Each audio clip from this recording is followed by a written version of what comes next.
અભિનંદન વેવાઈ. એ આજનો દિવસ આપણા માટે ખૂબ શુભ છે, કેમ કે તમારી દીકરી નિશા અને મારા દીકરા સંજુના લગ્નની તારીખ નક્કી થઈ ગઈ ને. હાજી હાજી. પપ્પા, લગ્નની તારીખ તો નક્કી થઈ ગઈ, પણ લગ્ન માટેની જ્વેલરીઓ? સંજુ બેટા, તારા દાદાજીના વખતથી ચોકસી હીરાલાલ મકનજીની જૂની પેઢી છે ને, એની સાથે આપણો વર્ષો જૂનો ઘરોબો છે, જે અત્યારે જય ભવાની જ્વેલર્સના નામે ફેમસ છે બેટા. જય ભવાની જ્વેલર્સ મતલબ ચોકસી બજાર જુનાગઢ? તમે પણ જય ભવાની જ્વેલર્સ સાથે? અમે ભલે રાજકોટના હોઈએ, પરંતુ જય ભવાની જ્વેલર્સ સાથે અમારો પરિવાર પણ વર્ષોથી સંકળાયેલો છે, જ્યાં છેતરાવાની કોઈ શક્યતા જ નથી. આને કહેવાય સોનામાં સુગંધ ભળી. વાવ બેટા, ચાલો આપણે સૌ જઈએ જય ભવાની જ્વેલર્સના શોરૂમ પર. તમે લોકો જઈ આવો, હું રસોઈ બનાવી રાખું.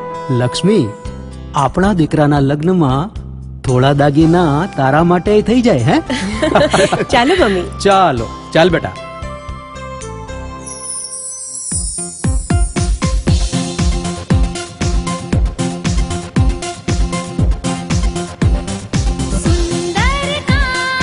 વ્યાજબી દામ, એક જ નામ, જય ભવાની જ્વેલર્સ. તહેવાર વ્યવહાર, બંગડી વીટી હાર, ડિઝાઇન અપાર, જય ભવાની જ્વેલર્સ, જય ભવાની જ્વેલર્સ.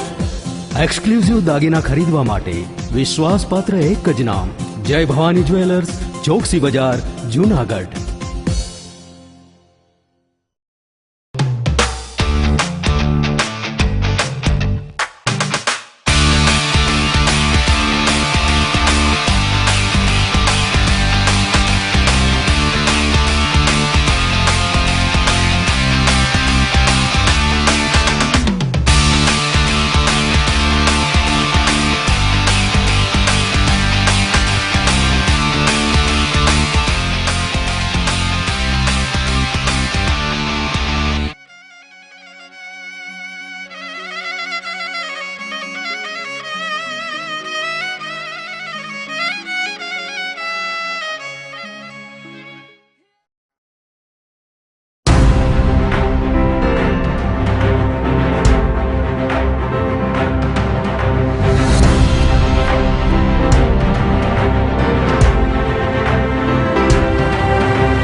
નમસ્કાર, જુનાગઢ મિરર ન્યૂઝમાં સ્વાગત છે આપનું. હું છું આપની સાથે નિરાલી. સમાચારોની શરૂઆત કરીએ આજના મુખ્ય સમાચારથી. જુનાગઢના ઉપરકોટમાં વોકિંગ ટ્રેકનું કામ પૂરજોશમાં.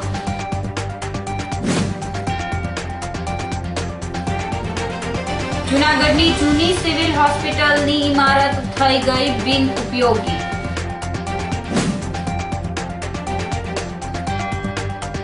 નિરંતર ટકાઉ જીવન નિર્વાહ માટે વિજ્ઞાન આવશ્યક.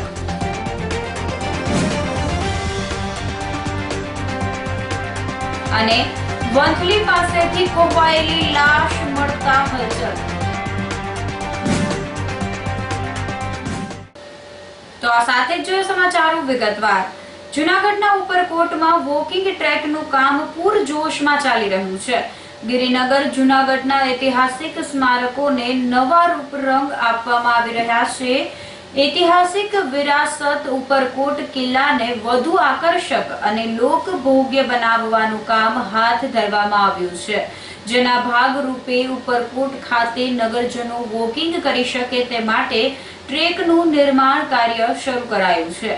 આ વોકિંગ ટ્રેક ઉપરકોટ કિલ્લા ફરતે આવેલી રાંગ પાસેની જગ્યામાં બનાવવામાં આવી રહ્યું છે.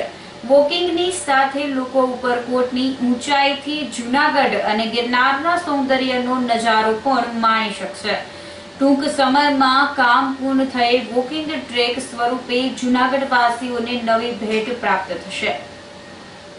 અત્યારે અહીંયા રિનોવેશનનું કામ ચાલી રહ્યું છે બધી અમુક મોન્યુમેન્ટના કામ ચાલે છે અને ફરતો ફૂડ ટ્રેકિંગ ચાલુ છે કે જેથી કરીને જે પૂર્ણ થતાં પ્રવાસીઓ ફરતા કિલ્લાને ફરતી બાજુ ફરી શકશે અને એનો લાભ મળી શકશે. કૃષિ બિલના વિરોધમાં દિલ્હી સિંધુ બોર્ડર પર ખેડૂત આંદોલન ચાલી રહ્યું છે. ત્યારે ગુજરાતથી ખેડૂતો દિલ્હી ન પહોંચે તે માટે સરકાર દ્વારા તંત્રને એલર્ટ કરી દીધું છે. તેમ છતાં પણ ગુજરાતી ખેડૂતો વેશ પલટો કે છુપી રીતે કોઈને કોઈ બહાના આપી દિલ્હી ખેડૂત આંદોલનમાં જોડાઈ રહ્યા છે. બુધવારે 200 ખેડૂતો રાજસ્થાનથી દિલ્હી પહોંચ્યા હતા. ત્યારે ગુરુવારે વધુ 80 ખેડૂત આંદોલનમાં પહોંચી ગયા છે. હાડ થીજાવતી ઠંડીમાં ગુજરાતી ખેડૂતો ટેન્ટમાં બેસી ગુજરાતી ગીતો ગાય મનોરંજન મેળવી રહ્યા છે તેમજ છાવણીમાં રાસ ગરબે રમી રહ્યા છે. દિલ્હીમાં ગુજરાતથી 10,000 ખેડૂતોને લાવવા માટે ગુજરાત કિસાન સંઘર્ષ સમિતિ દ્વારા તખ્તો ગોઠવવામાં આવી રહ્યો છે. ખેડૂત આંદોલનમાં ગુજરાતથી માલધારી મહિલાઓ પણ જોડાઈ છે. જૂનાગઢના નગર શ્રેષ્ઠીના જન્મદિનની અનોખી ઉજવણી કરવામાં આવી હતી. ઇન્ડો આફ્રિકા ચેરિટેબલ સોસાયટી કેનેડાના સંયોજક વસંતભાઈ લાખાણીના જન્મદિવસ નિમિત્તે ગરીબ ભૂલકાઓને નવા કપડાની ભેટ આપવામાં આવી હતી.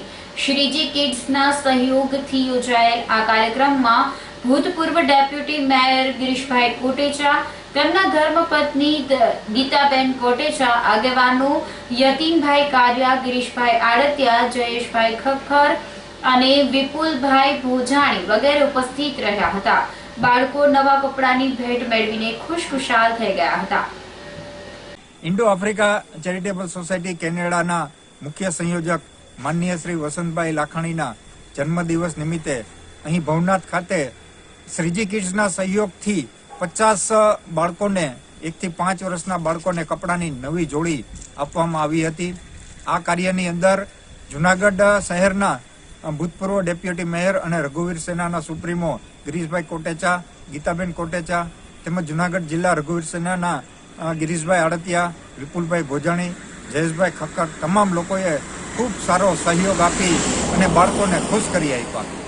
આ કપડાની જોડી જે આપવામાં શ્રીજી કિડ્સનો પણ સહકાર રહ્યો હતો અને જોગાનું જોગ આ જ્યારે કપડાની જોડીનું વિતરણ કરતા હતા ત્યારે અહીંયા રઘુવીર સેનાના સુપ્રીમો ગિરીશભાઈ કોટેચા અને ગીતાબેન કોટેચા પણ આવ્યા અને એમને પણ એમના હસ્તે પણ આ કપડાની જોડી આપવાનો લાવો મળ્યો. જૂનાગઢની જૂની સિવિલ હોસ્પિટલની ઇમારત બિન ઉપયોગી થઈ ગઈ છે. જૂનાગઢ ઉપરાંત આસપાસના લોકોને વધુ સારી આરોગ્ય સુવિધા અને સારવાર મળી રહે તે માટે કરોડોના ખર્ચે જૂનાગઢમાં મજેવડી દરવાજા બહાર અદ્યતન સિવિલ હોસ્પિટલ કાર્યરત કરવામાં આવી છે. આઝાદ ચોક પાસેની સરકારી હોસ્પિટલને નવી જગ્યાએ સ્થળાંતર કરવામાં આવેલ છે, જેના પરિણામે જૂની સિવિલ હોસ્પિટલ તેમજ તેના જૂનાના વિભાગની ઇમારતને અલીગઢી તાળું લગાવી દેવામાં આવ્યું છે. જૂની સિવિલ હોસ્પિટલ વિશાળ જગ્યામાં પથરાયેલ છે, પરંતુ હોસ્પિટલનું શિફ્ટિંગ થતા જૂની સિવિલની બિલ્ડિંગ અને તેના વિસ્તારનો હાલ કોઈ ઉપયોગ થતો નથી. લોકોની ફરિયાદ મુજબ જૂની સિવિલ હોસ્પિટલ ખાતે કેટલીક અસામાજિક પ્રવૃત્તિ થઈ રહી હોવાની ચર્ચાએ જોર પકડ્યું છે. ત્યારે સામાજિક અગ્રણી અમૃતભાઈ દેસાઈએ મુખ્યમંત્રીને ઈમેલ મારફતે જૂની સિવિલ હોસ્પિટલની જગ્યા કોર્ટને ફાળવવાની રજૂઆત કરી છે. પૂર્વ નગરસેવક અમૃત દેસાઈએ જણાવેલ કે હાલ જે જગ્યાએ અદાલત કાર્યરત છે ત્યાં અસીલો અને એડવોકેટ સહિતના લોકોને સંકડાસનો સામનો કરવો પડે છે. આથી જૂની સિવિલ હોસ્પિટલનું બિલ્ડિંગ અદાલતી કામકાજ માટે સોંપવામાં આવે તો સોનામાં સુગંધ ભળી શકે તેમ છે. જૂનાગઢની જૂની સિવિલ હોસ્પિટલ કે જે કોર્ટ બિલ્ડિંગ માટે રાજ્ય સરકારે ફાળવણી કરી દીધી છે, પરંતુ સરકારી પ્રક્રિયાઓમાં જે ગતિવિધિ થવી જોઈએ તે નથી થઈ રહી. તે ખૂબ દુઃખદ બાબત છે. રાજ્ય સરકારે જ્યારે સૈદ્ધાંતિક નિર્ણય કરી લીધો છે કે અહીંયા કોર્ટ બિલ્ડિંગ માટે આખું જગ્યા સંપૂર્ણ ફાળવી દીધી છે, ત્યારે એના જે તે વિભાગોમાં થતી ઢીલ એ ખરેખર નુકસાન થઈ રહ્યું છે, કારણ કે આ બિલ્ડિંગ સંપૂર્ણ રીતે ખંડેર બની રહ્યું છે અને આ ખંડેર બનતા બિલ્ડિંગને અટકાવવા માટે ફરી પાછો રાજ્ય સરકારના સચિવશ્રીને તેમજ મુખ્યમંત્રીશ્રીને મેં ઈમેલ કરેલ છે અને તાત્કાલિક આ બિલ્ડિંગને જૂનાગઢ કોર્ટને સોંપવા માટેની પ્રક્રિયા ઝડપથી હાથ ધરાય એ માટે પ્રયાસ થવો જોઈએ. સોરઠના તાપમાનમાં ઘટાડો થવાને બદલે વધારો થયો છે, જેના પરિણામે ઠંડીમાં રાહત અનુભવાય છે.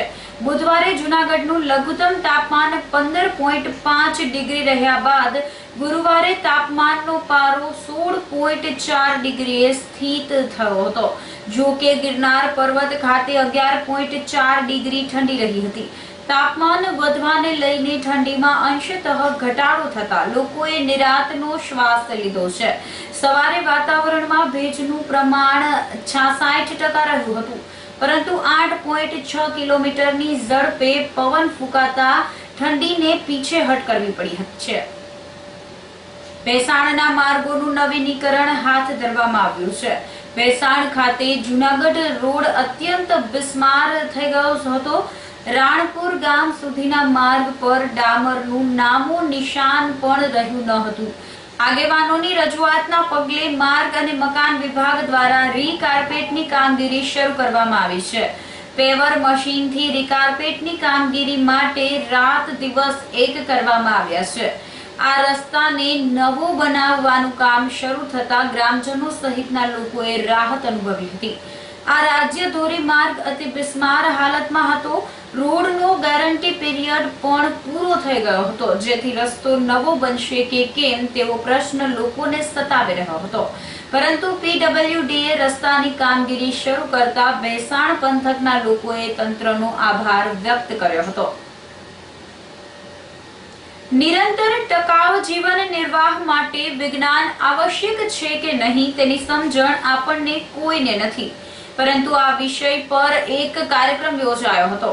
Gujarat council on science and technology વિભાગ દ્વારા પ્રસ્થાપિત બ્રહ્માનંદજી જૂનાગઢ જિલ્લા લોક વિજ્ઞાન કેન્દ્રના ઉપક્રમે રાષ્ટ્રીય બાલ વિજ્ઞાન પરિષદનું આયોજન કરાયું હતું. આ વર્ષે પ્રોજેક્ટ થીમ બેઝ હોવાથી નિરંતર ટકાઉ જીવન નિર્વાહ માટે વિજ્ઞાન વિષય પર બાલ વિજ્ઞાન પરિષદ યોજાઈ હતી, જેમાં વિદ્યાર્થીઓએ વિવિધ પ્રોજેક્ટ રજૂ કર્યા હતા, પરંતુ 5 પ્રોજેક્ટની પસંદગી થયેલ. એન્જલ કાછડિયા, ધ્રુવી કુંજડિયા, પ્રિન્સ કુંભાણી સહિતના 5 વિદ્યાર્થીઓના પ્રોજેક્ટે મેદાન માર્યું હતું. આગામી દિવસોમાં આ વિદ્યાર્થીઓ જૂનાગઢ જિલ્લાના પ્રતિનિધિત્વ કરશે, જ્યાં પણ સોરઠનું નામ રોશન થાય તેવી શુભેચ્છાનો વરસાદ થઈ રહ્યો છે. તો આ સાથે જ અત્યારે સમાચારોમાં સમય થયો છે એક નાનકડા વિરામ.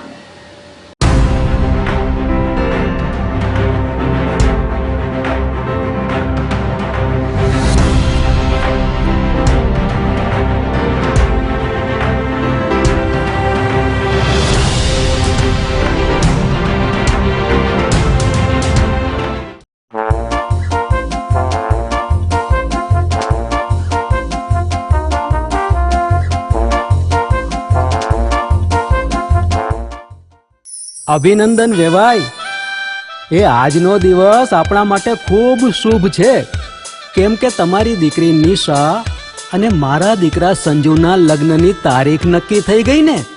હાજી હાજી પપ્પા, લગ્નની તારીખ તો નક્કી થઈ ગઈ, પણ લગ્ન માટેની જ્વેલરીઓ? સંજુ બેટા, તારા દાદાજીના વખતથી ચોકસી હીરાલાલ મકનજીની જૂની પેઢી છે ને, એની સાથે આપણો વર્ષો જૂનો ઘરોબો છે, જે અત્યારે જય ભવાની જ્વેલર્સના નામે ફેમસ છે બેટા.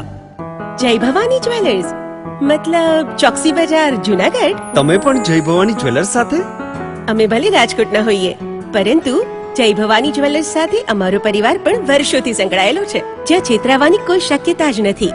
આને કહેવાય સોનામાં સુગંધ ભળી. વાવ બેટા, ચાલો આપણે સૌ જઈએ જય ભવાની જ્વેલર્સના શોરૂમ પર. તમે લોકો જઈ આવો, હું રસોઈ બનાવી રાખું. લક્ષ્મી, આપણા દીકરાના લગ્નમાં થોડા દાગીના તારા માટે થઈ જાય હે? ચાલો મમ્મી. ચાલો ચાલ બેટા.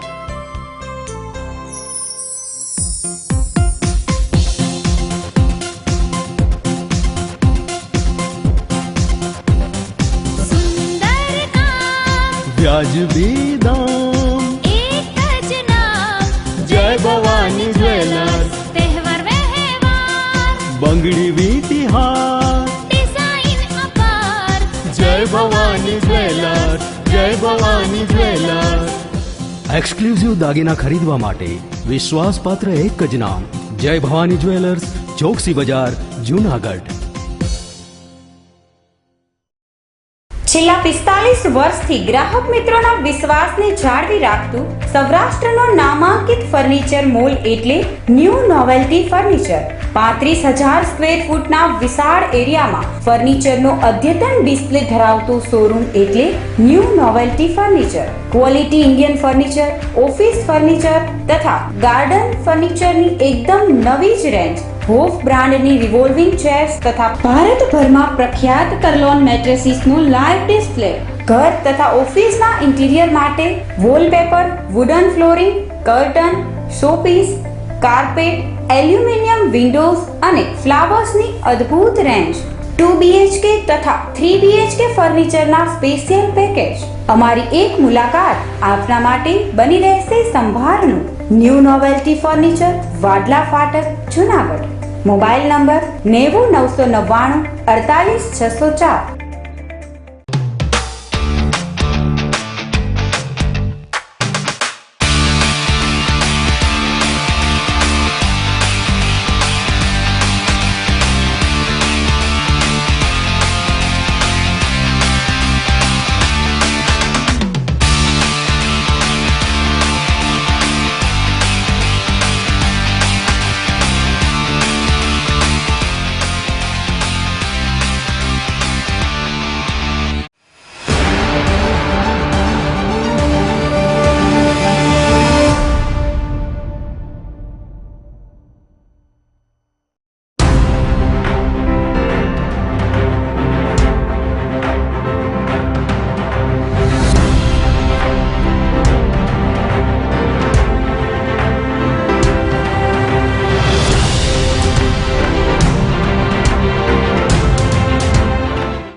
વિરામ બાદના સમાચારો તરફ નજર કરીએ તો કેશોદ તાલુકામાં રવિ પાકનું મોટા પાયે વાવેતર થયું છે. ચોમાસા દરમિયાન સમયસર અને વિપુલ વરસાદ થતા મગફળીનું ઉત્પાદન વધ્યું હતું. અત્યારે શિયાળુ પાકોનું મોટા પ્રમાણમાં વાવેતર થયું છે, જેમાં 13,300 હેક્ટરમાં ઘઉં, 17,000 હેક્ટરમાં ચણા, 4,000 હેક્ટરમાં ધાણા, 850 હેક્ટરમાં ઘાસચારો, 470 હેક્ટરમાં જુવાર, 450 હેક્ટરમાં જીરું તથા 160 હેક્ટરમાં ડુંગળીનું વાવેતર કરાયેલ છે. આ ઉપરાંત કેશોદ વિસ્તારમાં 155 હેક્ટરમાં મગ, 120 હેક્ટરમાં લસણ વગેરે વાવવામાં આવેલ છે. ઉપરાંત રાઈ અને અન્ય ધાન્યનું પણ વાવેતર કરવામાં આવ્યું હોવાનું ખેડૂતોએ જણાવ્યું હતું. કેશોદ તાલુકામાં 37,067 હેક્ટરમાં રવિ પાકનું વાવેતર થતા ખેડૂતોએ આનંદની લાગણી વ્યક્ત કરી છે. ઉપલેટાના વરજાંગ જાડિયા ગામે વિકાસ કામોનું લોકાર્પણ અને ખાતમુહૂર્ત કરવામાં આવ્યું છે. આ પ્રસંગે સંસદ સભ્ય રમેશભાઈ ધડુક ખાસ ઉપસ્થિત રહ્યા હતા. પ્રગતિશીલ વરજાંગ જાડિયા ગામે નૂતન ભવનનું નિર્માણ કરવામાં આવ્યું છે. ગ્રામ પંચાયતના નૂતન ભવનના લોકાર્પણની સાથે રસ્તાના કામકાજનું ખાતમુહૂર્ત સમારોહ યોજાયો હતો, જેમાં પોરબંદર લોકસભા વિસ્તારના સાંસદ રમેશભાઈ ધડુકે હાજરી આપી હતી. સરપંચ વજીબેન બાબરિયાએ ગામના વિકાસ કામો શરૂ થતા તંત્ર પ્રત્યે આભારની લાગણી વ્યક્ત કરી હતી. સંસદ સભ્ય રમેશ ધડુકે વિકાસ કામોની દેખરેખ રાખવા આમ જનતાને અનુરોધ કર્યો હતો. આજરોજ વરજાંગ જાડિયા ખાતે ગ્રામ પંચાયત દ્વારા સિનિયર પ્રોનું ખાતમુહૂર્ત, તેમાં ગ્રામ પંચાયતના નવા ભવનનું ઉદ્ઘાટન પ્રસંગે આજે ગામના બધા આગેવાનો, ભારતીય જનતા પાર્ટીના આગેવાનો સાથે રહી અને આજે રોડનું ખાતમુહૂર્ત કર્યું છે અને પંચાયત ભવનનું ઉદ્ઘાટન, નવું પંચાયત ભવન કર્યું છે એનું ઉદ્ઘાટન કરવાનું છે અને જે થોડીક વિસ્તારની કામગીરી પેન્ડિંગ છે એની સમીક્ષા કરવાની છે. વંથલી પાસેથી કોહવાયેલી લાશ મળતા હલચલ મચી ગઈ હતી. વંથલી નજીક કેશોદ રોડ પર અજાણી વ્યક્તિનો મૃતદેહ પડ્યો હોવાની જાણ થતા વંથલી પોલીસનો કાફલો દોડી ગયો હતો. સ્થળ પરથી હાઈવે કાંઠે પાણીમાંથી માનવ લાશ મળી આવી હતી. મૃતદેહ અત્યંત કોહવાઈ ગયો હોય તેની ઓળખ કરવી મુશ્કેલ બની ગઈ હતી. જીઆરડીના જવાન નરોત્તમ પરમારે અથાગ જહેમતને અંતે લાશને બહાર કાઢી હતી. ફાયર બ્રિગેડ સમયસર નહીં પહોંચતા આ સેવાભાવી જવાને માનવ ધર્મ બજાવ્યો હતો. પોલીસે લાશને પોસ્ટમોર્ટમ માટે મોકલી આપીને ધોરણસરની કાર્યવાહી કરી હતી. પોલીસ સૂત્રોના જણાવ્યા પ્રમાણે હાલ કોઈ વ્યક્તિ ગુમ પણ થયેલ નથી, જેથી આ લાશ કોની હોઈ શકે તે અંગે અનેક સવાલ ઉઠ્યા હતા. માણાવદર ખાતે એનસીપીના આગેવાનોએ નગરપાલિકા સામે વિરોધ પ્રદર્શન કર્યું હતું. માણાવદર નગરપાલિકાના શાસકોએ વેરામાં બમણાથી વધુ વધારો કરીને આમ જનતા પર આર્થિક ભાર વધાર્યો છે, જેની સામે રાષ્ટ્રવાદી નેશનલ કોંગ્રેસ પાર્ટીના પ્રદેશ મહિલા નેતા રેશમા પટેલ સહિતના આગેવાનો માણાવદર ખાતે પહોંચ્યા હતા અને નગરપાલિકા કચેરી ખાતે ધરણા કરીને ચીફ ઓફિસર HK નંદાણીયાને આવેદનપત્ર પાઠવ્યું હતું. આ કાર્યક્રમમાં રેશમા પટેલની સાથે રણમલભાઈ સિસોદિયા, સંદીપભાઈ તથા ભૌમિક પારેખ વગેરે જોડાયા હતા. એનસીપીના આગેવાનોએ 20 ડિસેમ્બર સુધીમાં વેરા વધારો પાછો ખેંચવામાં નહીં આવે તો 21 ડિસેમ્બરથી ઉપવાસ આંદોલન શરૂ કરવાની ફરજ પડશે તેવી ચીમકી ઉચ્ચારી હતી. આજ રોજ અમે લોકો માણાવદર નગરપાલિકા ખાતે અમારી દરેક જિલ્લાના હોદ્દેદારો અને કાર્યકર્તાઓ સોશિયલ ડિસ્ટન્સિંગનું પાલન કરી અને આવ્યા છીએ. અમારી એક જ રજૂઆત અને માંગ છે કે જે ભારતીય જનતા પાર્ટી શાસિત નગરપાલિકા માણાવદર છે, આ નગરપાલિકાએ ભરખમ કરવેરો વધાર્યો છે. એ પણ આવી પરિસ્થિતિમાં એનો અમે સખત વિરોધ કરીએ છીએ અને એનું અમે લેખિતમાં રજૂઆત ચીફ ઓફિસરને કરી છે, નગરપાલિકા પ્રમુખને પણ કરી છે અને મુખ્યમંત્રીને પણ લેટર ફોરવર્ડ કરીએ છીએ અને કલેક્ટરને પણ રૂબરૂ જઈને અમે આજ આવેદનપત્ર આપવાના છીએ. અમારી ચોખ્ખી માંગ છે કે આવી કપરી પરિસ્થિતિમાં પ્રજાને લૂંટવાનું કારસ્તાન જે કરી રહ્યા છે ભારતીય જનતા પાર્ટી, એની સામે એનસીપી પાર્ટીના દરેક કાર્યકર્તા અને હોદ્દેદારો અવાજ ઉઠાવશે, ચાહે ગ્રામ્ય લેવલ હશે કે વોર્ડ લેવલ હશે કે સ્ટેટ લેવલ હશે. એટલા માટે અમે આજે અહીંયા માણાવદર નગરપાલિકાના પટાંગણમાં બેઠા છીએ. અમે લેખિતમાં આપ્યું છે, અમે પણ જવાબની આશા રાખીએ છીએ અને અમે અહીંયા આજનું અમારું આ જે છે અહીંયા ધરણા કાર્યક્રમ અમે અહીંયા બેઠા છીએ. અને બીજી વસ્તુ મારે ખાસ કહેવાની છે કે જે મંત્રી અહીંથી ચૂંટાયેલા છે જવાહરભાઈ ચાવડા, જે પ્રજાના આટલા વર્ષોથી વોટ લઈને જીતતા આવે છે, ભલે એણે હજારો પક્ષ પલટા કર્યા હોય છતાં પણ આજ હું જવાહરભાઈ ચાવડાને ખુલ્લી ચેલેન્જ આપું છું કે આપના મતદાતાઓ, આપને જીતાડેલા જે મતદાતાઓ છે એની તો શરમ, એની તો તમે થોડુંક ઋણ ઉતારવાનો સમય આવે ત્યારે તો બોલો. અત્યારે પણ તમે મોઢામાં મગ ભરી અને બેસી જાઓ છો અને માત્ર ને માત્ર ભાજપની ભક્તિ કરી રહ્યા છો, એમના આકાઓની ગુલામી કરી રહ્યા છો. ત્યારે જવાહરભાઈ ચાવડા, તમારી પહેલી ફરજ આવે છે કે તમે માણાવદરના નગરજનો માટે અવાજ ઉઠાવો. તમારે આ થવા જ ના દેવું જોઈએ. એટલા માટે હું એમને પણ ચેલેન્જ આપું છું કે તમે જલ્દીમાં જલ્દી આ જે કરવાયા છે ને મૂળ જે હતા એ જ કરવામાં આવે, આ ઠરાવને રદ કરવામાં આવે. એનસીપી પાર્ટી અત્યારે તો ધરણા પર બેઠી છે અને ફરી પાછા અમે અહીંયા જ બેસીશું અને 21 તારીખે સમગ્ર આખા ગામમાં જાગૃતતા ફેલાવી, નાની નાની સભાઓ કરી અને 21 તારીખથી અમે અહીંથી મોટા પ્રમાણમાં ધરણા કાર્યક્રમ કરીશું, ઉપવાસ આંદોલન કરીશું. ગાંધી ચિંધ્યા માર્ગે અમે નગરજનો માટે અવાજ ઉઠાવીશું અને મારી પણ ફરજ છે, કારણ કે હું પણ અહીંથી મત માંગી અને ઇલેક્શન લડેલી છું. તો ભલે હું હારેલી હોય પણ મારી ફરજ છે કે મારા નગરજનો, મારા મતદાતાઓ જ્યારે પરેશાનમાં હોય ત્યારે હું અહીંયા ઊભી રહીશ. એટલે હું ગમે ત્યારે તકલીફ હશે ત્યારે અહીંયા ઊભી રહીશ અને મારા મતદાતાઓ માટે હું અવાજ ઉઠાવતી રહીશ. ચાહે મારે જીવ દેવો પડે તો દઈ દઈશ, પણ હું અવાજ ઉઠાવી લઈશ. એટલે હું ભારતીય જનતા પાર્ટીને કહું છું કે આ તમે ઠરાવ રદ કરો અને પ્રજાને ન્યાય કરો. આજરોજ નેશનલિસ્ટ કોંગ્રેસ પાર્ટી તરફથી નગરપાલિકામાં જે વેરાઓનો વધારો કરવામાં આવેલ છે તે અંગે આવેદનપત્ર આપવામાં આવેલ છે. માણાવદર નગરપાલિકાની તારીખ 11/12/2020ના રોજ જનરલ બોર્ડની બેઠક મળેલ હતી. તેમાં સૂચિત વેરાઓ વધારવામાં આવેલ છે. તે સામાન્ય રીતે નોર્મલ વેરાઓ છે. સફાઈ વેરો 20 રૂપિયા હતો તે 50 રૂપિયા કરવામાં આવેલ છે. દીવાબત્તી કર 15 રૂપિયા હતો તેના 50 રૂપિયા કરવામાં આવેલ છે. નગરપાલિકાના વિકાસ અન્ય સેવાઓ આપવા માટે સ્વનિર્ભરતા થવી જરૂરી છે અને સરકારશ્રી તરફથી પણ આ અંગે નગરપાલિકાઓને લોકોને પૂરતી સુખાકારી મળી રહે તે માટે સ્વભંડોળ ઊભું કરવા માટે સૂચનાઓ મળે છે. જે અનુસંધાને માણાવદર નગરપાલિકામાં છેલ્લે વર્ષ 2008માં વેરાઓનો વધારો કરવામાં આવેલ છે. ત્યારબાદ છેલ્લા 12 વર્ષમાં કોઈ પણ પ્રકારનો વેરો વધારવામાં આવેલ ન હોય. આ જનરલ બોર્ડમાં આ વેરાઓ વધારાના દાખલ કરવામાં આવેલ છે અને તેની અમલવારી સને 2021-22ના વર્ષમાં કરવામાં આવશે. ચાલુ વર્ષમાં કોઈ વેરાનો વધારો કરવામાં આવેલ નથી.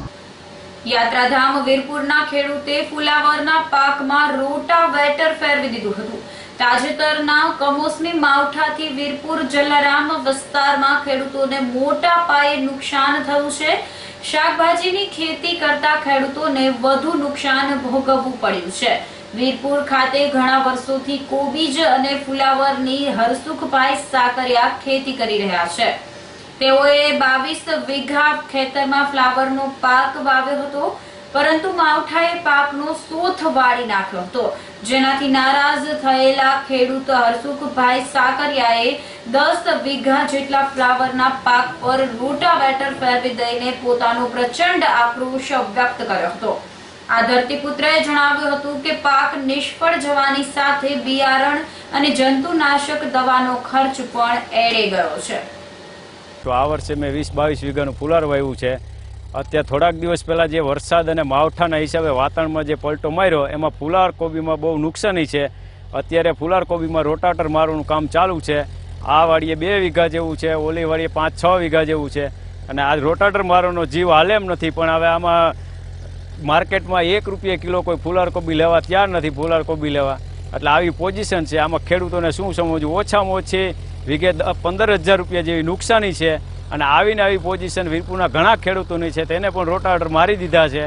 હવે એ લોકોને કંઈક મારે છે ને કંઈક મારવાના બાકી છે. આમાં ખેડૂતોને શું સમજવું? ખેડૂતો વાંહે શું વધે આમાં ખેતી કરવાથી? એટલે જ ખેડૂતો ખેતી છોડીને ભાગી રહ્યા છે.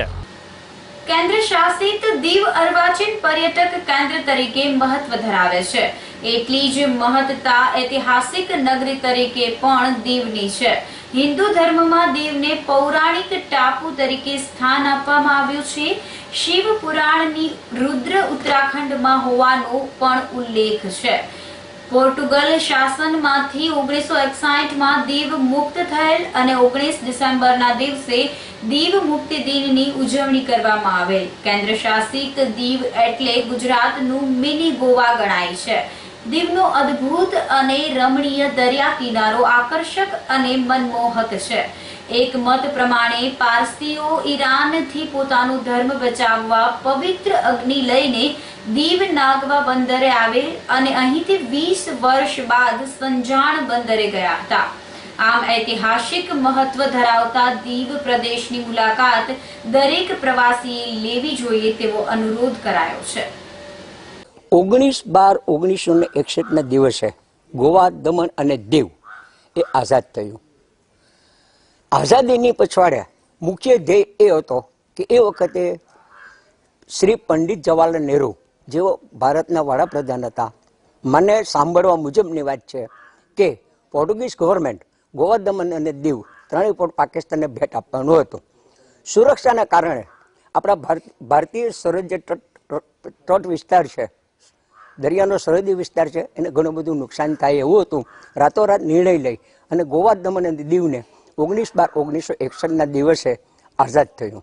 એ વખતે જન્મત લેવામાં આવેલો અને ગોવા, દમણ અને દીવ ત્રણેય એક જુદું પોતાનું અલગ સ્ટેટસ છે જોઈએ એવી માગણી કરતા ગોવા, દમણ અને દીવને સ્ટેટ આપવામાં આવેલો હતો.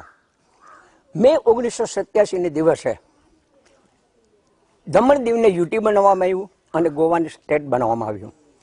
નો ડાઉટ અમારે ત્યાં ઘણો બધો વિકાસ છે.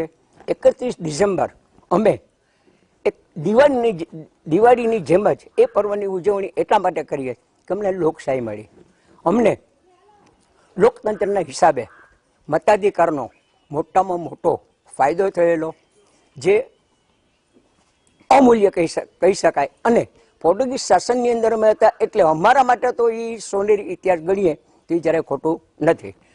19 ડિસેમ્બરે બધી બિલ્ડિંગો, હોટલો, ખુદ ઘરના લોકો રોશની એટલી બધી કરે છે. શું કરવા કે એ અમારો દિવાળી છે. એ દિવસ અમે દિવાળી પર્વ તરીકે લોકશાહી આવતા એને બહુ સારી રીતે એકદમ હૃદયપૂર્વક અમે ઉજવીએ છીએ. બહારના લોકોમાં જ્યારે દીવ આવે ત્યારે એનાઓને એમ જ થાય કે વાહ, દીવના લોકો તો દિવાળી ઉજવે છે. પછી ત્યારે અમે કહીએ કે ભાઈ અમને લોકશાહી મળી, એને હૃદયપૂર્વક અમે આવકારીએ છીએ. તમે અમને દિવાળી જ કહો. બીજું, દીવ એ દ્વીપ ઉપરથી અપભ્રંશ શબ્દ થયેલો છે. દીવની અંદર ફક્ત ચાસી નદીનું પાણી આવતું, જે ગુપ્ત પ્રયાગ વાસોદ થઈને આવતું. પહેલા દરિયો અંદર હતો નહીં, પણ એરબ જે મુસ્લિમ લોકોએ જ્યારે રાજ કર્યું એ વખતે એ લોકોએ ખડોગો તોડી નાખ્યા. એનો પુરાવો એક છે કે બરાબર દીવનો જે કિલ્લો અને સામે જે પાણીકોટો છે એ વચ્ચે ખડક છે. એ જ મુજબ વણકબારિયાની અંદર જે બારું છે ત્યાં પણ ખડક છે. આ લોકોએ તોડીને દરિયાનું પાણી અંદર આવવા દીધું છે. એ વખતે ફક્ત ચાસી નદીનું જ પાણી હતું. દીવની અંદર શાસ્ત્ર મુજબ શાસ્ત્રની અંદર આ લેખિત છે કે જાલંધરનો વધ કૃષ્ણ ભગવાને સુદર્શન ચક્રથી કરેલો, અને એ જાલંધરનું મંદિર આજે પણ સમર હાઉસની બાજુમાં છે. એ બરાબર એની જાલંધર નો મંદિર એની દક્ષિણ દિશાએ ઓટ દરમિયાન તમે જો તો ઘણે દૂર સુધી તમને ખડકો જોવા મળશે. કારણ કે એ વખતે બ્રાહ્મણોનું રાજ હતું. મુસ્લિમ લોકોએ બ્રાહ્મણ પાસે રાજ લીધું ત્યારે કહેવાય છે કે 10 કિલો જનોઈ લોહીની અંદર હતી. પોર્ટુગીઝ શાસનમાં નો ડાઉટ બીજી કોઈ અમને તકલીફ હતી નહીં, પણ લોકશાહી પછી અમને જે અધિકાર મળ્યા છે, મતદાનનો અધિકાર મળ્યો, એ બહુ સરસ છે. દીવ એ ક્રાઇમ માટે 0 છે. અને અહીંયા મેઇન વાત એક છે કે હિન્દુ અને મુસ્લિમ ભાઈ જેમ અમે રહીએ છીએ, કોઈ દિવસ કોમમાંથી ઝઘડા થયા નથી. તાજિયાની અંદર અમે લોકો સાથે હોય, દિવાળીના પર્વ કે બેસતું વર્ષનો અમારો પર્વ હોય, મુસ્લિમ લોકો બરાબર અમારી સાથે રહી છે. આ તકે હું એક નાના મોટી વાત એ કરું કે ભારતના દરેક વ્યક્તિ એ અમારી મિસાલ લે કે અમે હિન્દુ મુસ્લિમ ભાઈ તરીકે દીવમાં રહીએ, એમ આખું ભારત રહે. એ જ ભગવાન પાસે હું પ્રાર્થના કરું છું. 1962માં દીવ આઝાદ થયું. દીવ જ્યારે આઝાદ થયા પછી દર વર્ષે આ 19મી ડિસેમ્બરને ભવ્ય રીતે ઉજવવામાં આવે છે. દીવ મુક્તિ દિન પાછળ ઘણા બધા ક્રાંતિકારી લોકોના કામ છે. અને અત્યારે માફ કરજો, મારે યાદ કરવા પડે નાસરને. સુએજની નહેરમાં નાસર હતા, એમને પણ દીવ મુક્તિ દિનમાં સારો એવો ફાળો આપેલો. શું કામ કે જો નાસરે પોર્ટુગીઝની બોટોને રોકી ન હોત તો આપણે મુક્ત હજી ન થઈ શક્યા હોત. કારણ કે એમની પાસે એવા અદ્યતન સાધનો હતા. અને આના માટે 1985-86માં મેં ડોક્યુમેન્ટરી બનાવી અને મૂકેલું. અને એ ડોક્યુમેન્ટરી બંદર ચોકની અંદર બધાને દેખાડ્યું. કારણ કે એ વખતે કંઈ આટલી બધી ક્રાંતિ થઈ નહોતી. સામાજિક રીતે, આર્થિક રીતે પ્રજા ખૂબ અત્યારે સુખી છે. પોર્ટુગીઝ સરકારની વિશિષ્ટતા એ હતી કે માનો કે ભાવનગર વેજીટેબલમાં જે ઘી તૈયાર થાય એ વાયા હોંગકોંગ થઈને અહીંયા આવે તો પણ એ મૂકી દે, ભાઈ આમાંથી દરેકે આટલું લેવાનું છે, એમાં કોઈ વધારે ન લે. અને એ નીતિથી પ્રજા જીતી હતી. આજની તારીખે દીવ 19 ડિસેમ્બરને અમે એટલી ભવ્ય રીતે ઉજવીએ છીએ, એની એટલી ભવ્ય રીતે ઉજવણી કરવામાં આવે છે. 5-10 દિવસનો કાર્યક્રમ હોય, એની અંદર લોક ડાયરા, લોક સંસ્કૃતિ, અનેક પ્રકારની રેસ, દોરડા કૂદ, મહેંદી હરીફાઈ, તરણ સ્પર્ધાઓ, બોટની સ્પર્ધાઓ વગેરે અનેકવિધ કાર્યક્રમો થાય છે. 87 પહેલા 1962માં 19મી ડિસેમ્બરે મુક્તિ મળી. અને એ પછી ગોવાથી દમણ અને દીવ 1987માં જુદા પડ્યા. ત્યાં સુધી દીવ અને દમણમાં ઘણા બધા ડેવલપમેન્ટના કામ થયા હતા. કારણ કે એના પછી 1987 પછી વધારે વેગ પકડ્યો. કારણ કે સીધા સેન્ટ્રલ ગવર્મેન્ટની અંડરમાં દમણ અને દીવ સંઘ પ્રદેશ થયો. અને વધારે તો ખાસ કરીને હમણાં છેલ્લા 3-4 વર્ષથી માન્ય પ્રશાસક શ્રી પ્રફુલભાઈ પટેલ તેમજ અમારી ભારતીય જનતા પાર્ટીની કેન્દ્ર સરકારની સરકારના વિઝનના હિસાબે હું દીવ જિલ્લાની વાત કરું તો દીવ જિલ્લામાં મોટામાં મોટી ઇકોનોમી ફિશરીઝ અને ટુરિઝમ છે. આ બંને ક્ષેત્રે એટલા બધા મોટા મોટા કામ થયા છે અને અત્યારે પણ જે મોટા જે કામ ચાલુ છે એને અનુલક્ષીને 6-12 મહિનામાં એ કામ પતે પછી ખાસ કરીને આ બે ક્ષેત્રમાં ટુરિઝમ અને ફિશરીઝમાં બહુ મોટી ક્રાંતિ આવશે અને એના હિસાબે દીવ જિલ્લાની જનતાને ઇકોનોમીમાં બહુ મોટો ફાયદો થશે. અને મારું તો એવું માનવું છે કે દીવ જિલ્લામાં ટુરિઝમ ક્ષેત્રે જે અત્યારે કામ ચાલુ છે, મોટા પાયે જે કામ ચાલુ છે, એમાં દીવ જિલ્લો સમગ્ર ભારતમાં નહીં પણ વિદેશમાં પણ ફેમસ થશે અને એના હિસાબે દીવની ઇકોનોમી આજની તારીખે છે એના કરતાં ઘણી બધી વધારે સ્ટ્રોંગ થશે અને દીવ જિલ્લાની જનતાને બહુ મોટા પાયે ફાયદો થશે. કોરોના સંકટને લઈ નાના બંદરો પર માછીમારો મુશ્કેલીમાં મુકાઈ ગયા છે. ફિશ એક્સપોર્ટને લઈને માછલીની ખરીદી પણ બંધ થઈ ગઈ છે. ગીર સોમનાથ જિલ્લાના સૂત્રાપાડા બંદર ખાતે 7,000 જેટલા માછીમારો વસવાટ કરે છે. આ તમામ લોકોનો મુખ્ય વ્યવસાય માછીમારી છે. પરંતુ પહેલા ગયા વર્ષે વાયુ અને મહા નામના વાવાઝોડાને કારણે સિઝન નિષ્ફળ ગયેલ અને ચાલુ વર્ષે વૈશ્વિક મહામારી કોરોનાને કારણે ફિશ ઉદ્યોગને મોટો ફટકો પડ્યો છે. દેશને કરોડો રૂપિયાનું હુંડિયામણ ફિશિંગ ઉદ્યોગ રળી આપે છે, પરંતુ હાલ આ ઉદ્યોગ કોરોનાના કાળ વચ્ચે જીવન મરણના ઝોલા ખાઈ રહ્યો છે.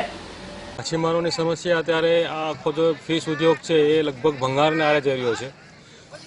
એક્સપોર્ટ કંપનીઓને જે માલ સપ્લાય કરીએ છીએ એ કંપનીઓવાળા 50% પણ કિંમત આપતા નથી ગયા વર્ષના પ્રમાણમાં. પ્લસ એમનું જે પેમેન્ટ હોય છે એ પેમેન્ટ પણ 3 મહિને કે 4 મહિને લોકો આપે છે, જ્યારે આજના માછીમારોને દરરોજ પેટ્રોલ, ડીઝલ, બરફ, રેસ્ટિંગ માટે દૈનિક જરૂરિયાત પૈસાની રહી છે. જો આનું પેમેન્ટ એટલું બધું લેટ આવશે તો આ માછીમાર પોતાની પાસે એટલી મૂડી નથી કે ધંધો ચાલુ રાખી શકશે. એટલે ન છૂટકે બધાને બેકાર એવું પડે છે ને આપણને દેખાય છે અત્યારે કે તમામ હોડીઓ ઉપર પડી છે. આ જ પરિસ્થિતિ ચાલુ રહેશે અને સરકારશ્રીમાં જો કોઈ અંગત રસ લઈને દખલગીરી નહીં કરે તો આ માછીમાર ઉદ્યોગ જે સરકારને કરોડો રૂપિયા હુંડિયામણ કમાવીને આપે છે એ ભાંગી જશે, તૂટી જશે અને સમસ્ત લોકો આની ઉપર જે લોકો આધારિત છે, જેની રોજગારી ચાલે છે, બધા જ લોકો બેકાર બની જશે. એટલે અમારી આપના માધ્યમ દ્વારા સરકારશ્રીની રજૂઆત છે કે એક્સપોર્ટરોને જે કાંઈ પ્રોબ્લેમ હોય એમના પ્રોબ્લેમ સોલ્વ કરે અને એમના સોલ્વ કરીને એને કારણે અમારી જે રૂટીન વ્યવસ્થા છે એ પાછી રાબેતા મુજબ શરૂ થાય.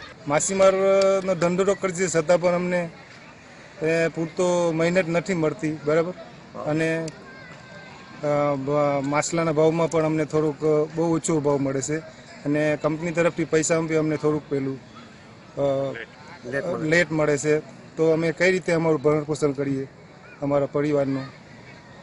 અત્યારે અમે બેરોજગાર છે અને નવડા બેઠા છે, તો અમે જઈએ ક્યાં, અમે ખાઈએ ક્યાં અને શું કરીએ? અમને એનો જવાબ માંગ છે. અમને વ્યવસ્થિત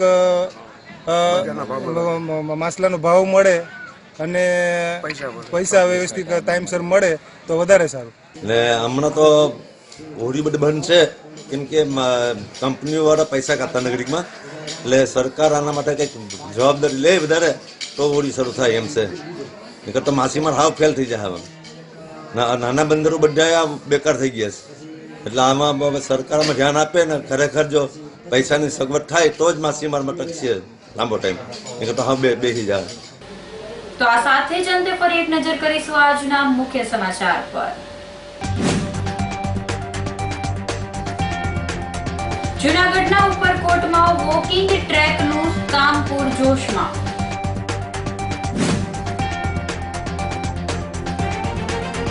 જૂનાગઢની જૂની સિવિલ હોસ્પિટલની ઇમારત થઈ ગઈ બિન ઉપયોગી.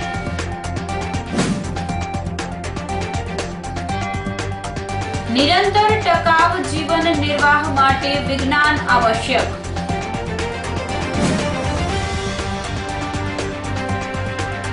અને વંથલી પાસેથી ખોવાયેલી લાશ મળતા હલચલ. તો અત્યારે બસ આટલું જ. આવતીકાલે ફરી મળીશું. નમસ્કાર.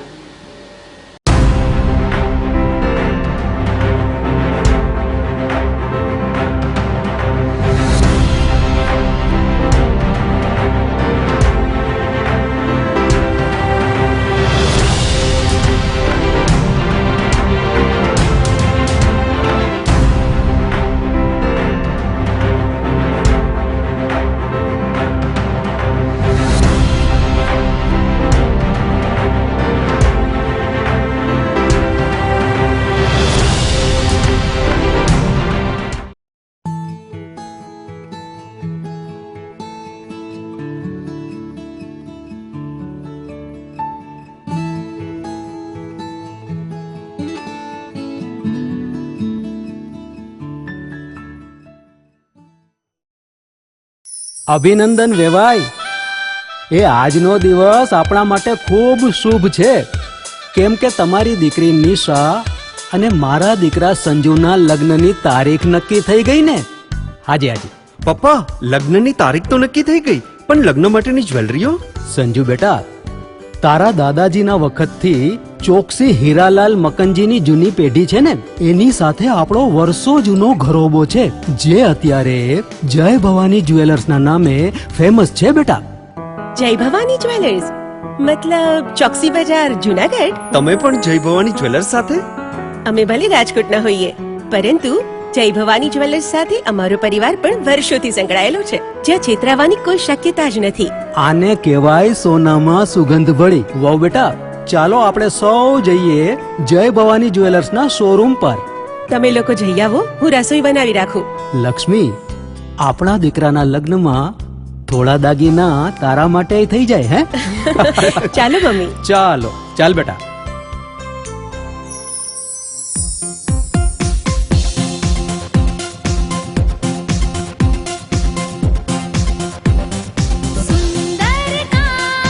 વ્યાજબી દામ, एक જ नाम જય ભવાની જ્વેલર્સ. तहेवार व्यवहार બંગડી વીટી હાર, डिजाइन अपार જય ભવાની જ્વેલર્સ, જય ભવાની જ્વેલર્સ. એક્સક્લુઝિવ દાગીના ખરીદવા માટે વિશ્વાસપાત્ર એક જ નામ, જય ભવાની જ્વેલર્સ, ચોકસી બજાર, જુનાગઢ.